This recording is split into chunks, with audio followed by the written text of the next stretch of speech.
살아줘서 고맙습니다.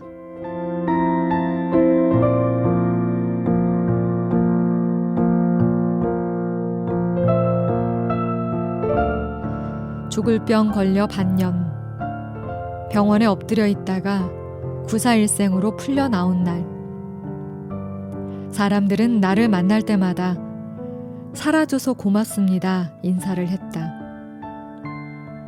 왜 내가 살려줘서 고맙습니다 그렇게 인사해야지 저쪽에서 거꾸로 살아줘서 고맙습니다 인사하는 걸까?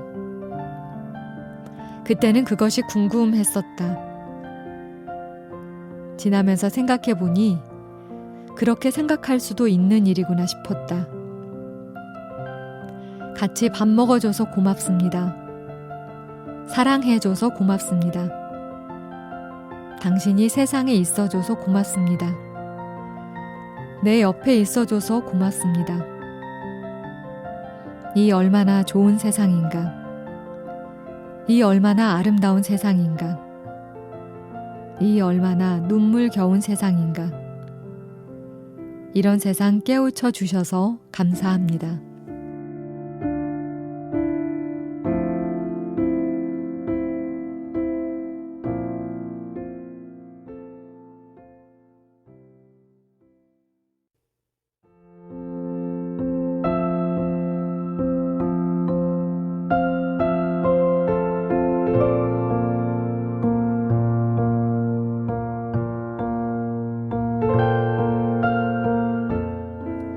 너에게 감사.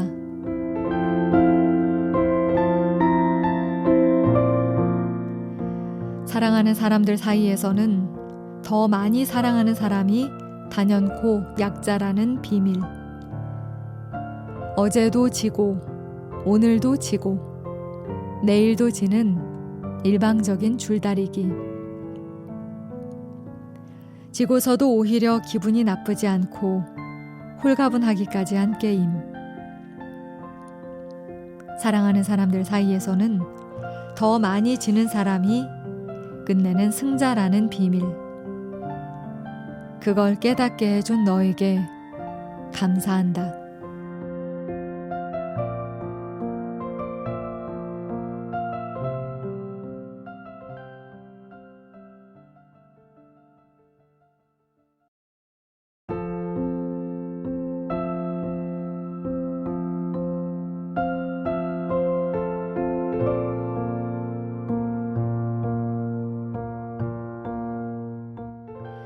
나는 해마다 2차례 특별한 고기를 산다.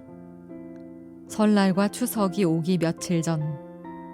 많은 고기도 아니다. 겨우 쇠고기 2근.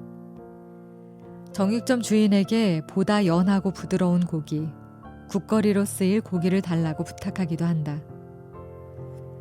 고기를 사가지고 찾아가는 집은 한 선배 교장 선생님의 아파트. 초인종을 눌러 주인을 불러낸 뒤 살그머니 고기를 드리고 돌아오곤 한다. 그렇게 기분이 좋고 홀가분할 수가 없다. 보잘것없는 물건이지만 조그만 성의로 알고 받아주십시오 라는 말을 덧붙이기도 한다. 언제부터 그랬을까? 아마도 교장이 되고부터였을 것이다. 교장이 되기 전까지만 해도 나는 명절이 되면 모시고 있던 교장 선생님을 위해 고기를 사곤 했다. 그때도 역시 쇠고기 2근. 근데 정작 내가 교장이 되고 보니 고기를 사가지고 찾아갈 만한 윗사람이 없었다. 명절 때가 되어 누군가를 찾아가기도 하고 고기 같은 걸 주고받는 것도 좋은 풍속이고 인간다운 일인데 그럴 수 없다는 사실이 섭섭했다. 해마다 이렇게 2차례 음력 명절에 고기를 사는 건 딱히 그 선배만을 위해서 그러는 건 아니다. 많이는 나 스스로를 위해서 그러는 것이다. 이것도 이기적인 일이라면 이기적인 일이 될 것이다. 명절이 되어도 명절 선물을 가져다 드릴 윗사람이 한 분도 없다는 것은 얼마나 썰렁하고 서글프기까지 한 일이겠는가. 명절을 당하여 선배에게 고기를 사다가 드려서 나는 커다란 위안을 받는다. 아, 올해도 이렇게 2차례 명절이 찾아왔고 또 내가 좋아하는 분에게 명절 선물을 할 수 있었구나. 이것은 나에게 한 해를 무사히 잘 살아노라는 따뜻한 마음의 한 이정표를 만든다.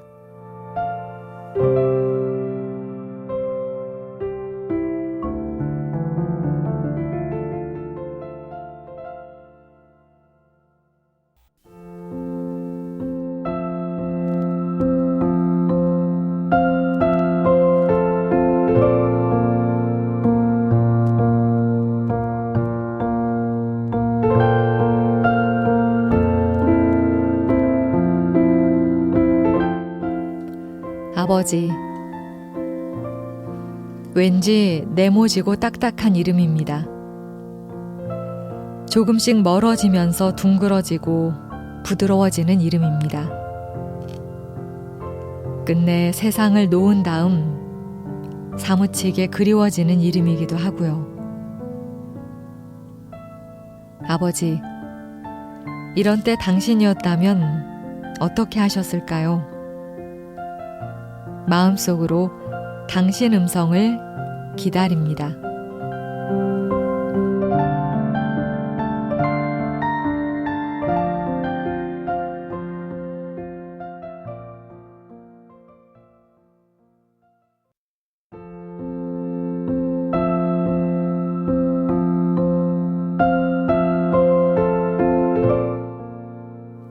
좋은 때.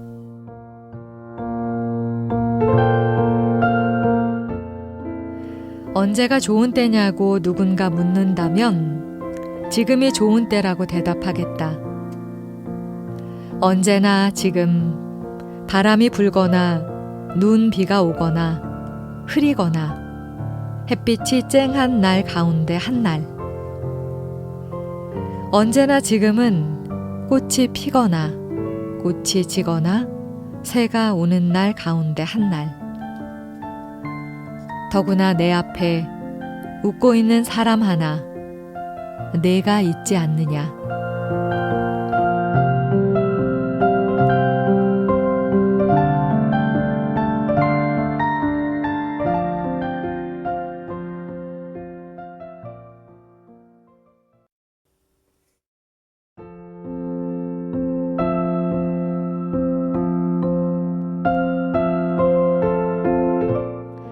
우리는 가끔 특별하고 커다랗고 새로운 것에만 의미를 두면서 살아간다.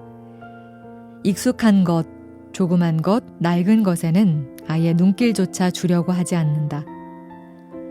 내게 가까운 것, 평범한 것에는 관심을 주지 않다 보니까 사는 일이 시들하고 무미건조하다. 특별한 일이, 커다랗고 새로운 일이 매일 생길 수는 없다. 무슨 일이든 잘할 수도 없고 무슨 일을 할 때마다 큰 의미를 둘 수도 없다. 그러니 삶이 재미없는 게 당연한 일이다. 모든 것을 잘하려고 애를 쓰는 동안 마주치는 반복되는 날들이 무슨 재미가 있겠는가. 보는 것, 만나는 것, 들리는 것마다 익숙한 것들이고 반복되는 것들. 그래서 따분하고 사는 일이 지루하다. 그렇게 살았다면 고생했다. 고생했으니 이쯤에서 자기 인생에, 자기 생활에 일단 정지를 눌러보자. 잠시 쉰다고 인생이 망하는 것은 아니다.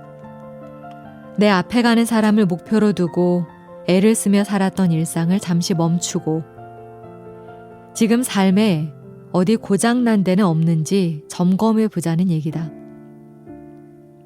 정말로 내 인생과 생활이 무의미하고 재미없는 것인가? 다른 사람의 그것하고도 비교해 볼 일이기도 하지만 상호 비교는 크게 도움이 되지 못한다. 그러면 자기 빈곤감을 가져올 뿐이다. 가장 좋은 길은 사물의 절대성을 깨닫는 일이다. 이 세상에 있는 어떠한 물건이나 어떠한 일도 똑같은 것이나 비슷한 것은 하나도 없다. 그 무엇도 다른 것들이다. 유일무이한 것들이다. 어제 내가 맞이한 아침과 오늘 찾아온 아침은 전혀 다른 아침이다. 한 사람을 어제 만나고 오늘 다시 만난다 할지라도 오늘 만나는 그 사람은 어제 만난 그 사람과 전혀 다른 사람인 것이다. 그렇게 일상생활 속에서 새로움과 신기함을 발견할 수 있어야 한다. 반짝이는 삶을 회복해야 한다. 세상이 낡고 재미없게 느껴졌다면 그 자신이 오로지 낡고 재미없는 인간이라서 그렇다. 내부 풍경을 과감히 바꿔야 한다. 때로는 잠시 멈춰 생각을 바꾸고 의도를 고치고 세상을 바라보는 시선을 달리 가져보면 어떨까? 그러면 일상의 행복을 발견할 수 있다. 일상의 행복, 이보다 더 좋은 행복은 없다. 일상의 행복은 의외로 우리가 무시하고 넘긴 사소한 것, 낡은 것, 익숙한 것들 속에 숨어 있게 마련이다. 되풀이되는 것들 가운데서 느껴지는 편안함도 일상의 행복 가운데 하나다. 하루하루의 시간 맞닥뜨리는 일들이 얼마나 다행스러운 것들이 많은가. 얼마나 소중하고 고마운 것들이 많은가. 그걸 찾아내야만 한다.